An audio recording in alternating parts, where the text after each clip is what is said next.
Hello, hello. How are you guys doing on this oh so lovely Tuesday night? Yeah. So actually, I'm trying out for America's Got Talent again on December 15th in front of producers on Zoom. So I actually am a storyteller. I've been telling stories since about the middle of 2015, and I've been needing to get my rear end over to an open mic night, and I finally did. So today I'm going to tell a story about my recovery journey. So this story is called Home Sweet Home ? On June 12, 2021, I broke up with the man who got me to move to Virginia in the first place. I thought he was the one, but he made a fatal error and I left 12 hours later with my stuff in my friend's SUV and my SUV. It took me about an hour and 10 minutes to grab everything with haste and didn't waste a second. We were living together and I didn't have a backup plan of what I was going to do and where I was going to live.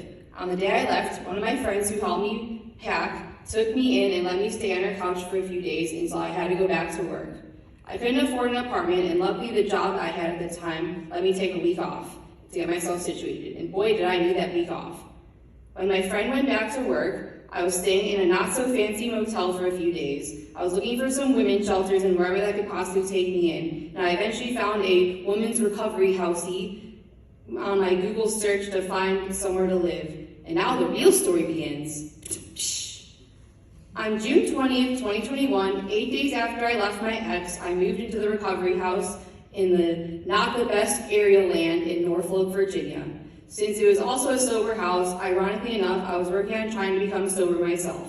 In order to get into the house, you had to be sober for at least a few days, which I lied about because I had drank in the morning upon moving in, and they gave me a breathalyzer, and by the grace of God, somehow I blew a 0.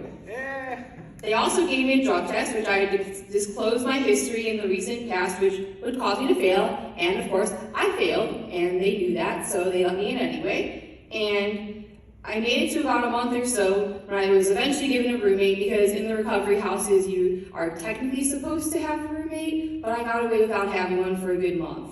And then her and I got along very well, and we became very good friends, but sadly, she wasn't fully ready for sobriety, and apparently neither was I. And a few days later, she got kicked out of the recovery house for some previous circumstances and mental health meds that were prohibited in the house but were prescribed to her. And I ended up following suit with her a few days later because they weren't believing me when I told them I wasn't smoking. And of course, I actually wasn't at that time, but of course, you know what lasts in your system for oh so long, which would then make me fail a drug test. And then she told me, hey, there's these things called Oxford houses. And I'm like, okay, sure, let's go to the Oxford house, hooray, maybe. And then when I got to the Oxford house, it was similar to the recovery house I was in, but with more strict rules, fines, beings that I thought were going to be checking meetings but weren't, and lots of unnecessary drama. Yay. I was rooming with the same person I had met at the previous recovery house, and that was going well until I found out what the fine system was, meaning if you break a silly rule, you get fined. For example, if you leave the lint in the lid trap, you get fined $50. Hooray!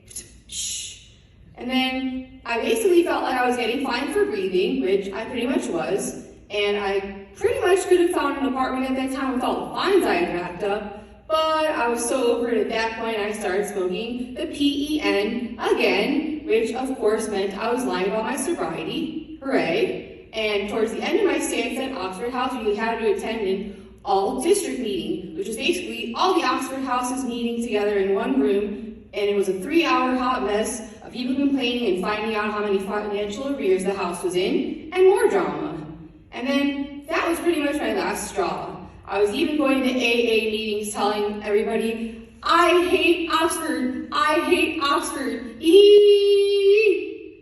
And then I decided to go back to the original recovery house after that because there wasn't any drama, or at least I thought, and boy was I in for another surprise. So back at the old recovery house I was in, I got a roommate. This time, I was not dealt a good hand. Not only did she have the opposite sleep-wake schedule to me, but she told me she had some stomach issues. I remember basically exactly what she said. Hi, my name is Paula, and I have EPI, and if I have an accident in the middle of the night, should I clean it up immediately or later? And I'm like, what do you mean clean it up later? You're 61 years old. You should know better. And then after that, much checked out mentally and was lying about my sobriety. And then I walked into the room smelling like dirty diapers. And that was pretty much it. I basically completely relapsed, fell down the rabbit hole, and decided to leave around Christmas 2021 and basically ended up living in my car for a hot minute. Happy, fun time for me. So this was around New Year's Eve 2021, 2022. I was at my usual hangout spot of Dave & Buster's because I like to play Dance Dance Revolution on a competitive basis. And it was brought to my attention, somebody who I had seen and had not seen in a while was there. They were like, hey, so Drake is here. I'm like, oh?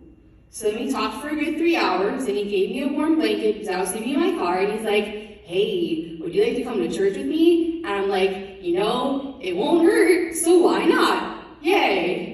And then I was basically staying in a hotel room for a while, and my car, and a hotel room, and my car, and I wasn't doing very good. But basically during this whole process of him inviting me to church, I found the oh-so-lovely Jesus Christ. And after lots of multiple apartment showings 2 months later, and staying in my friend's hotel room who let me crash with her for 3 weeks for free, except having to pay for parking, I eventually got my own apartment, which I've had since February 2022, and I still have this to this day. Yay. And as of this point, I'm currently 52 days sober and don't plan on going back down the rabbit hole. So, when you're in the lowest of lows, God always has a way to add blessings to your life. I'm thankful for all the negative experiences, the Oxford House, the recovery house, and all the rabbit holes I fell in, because this is the most amazing I've ever felt and the most soberly I've ever felt in my entire life. And all I can say is God is real, Jesus is real, and for that I'm forever grateful. Thank you very much.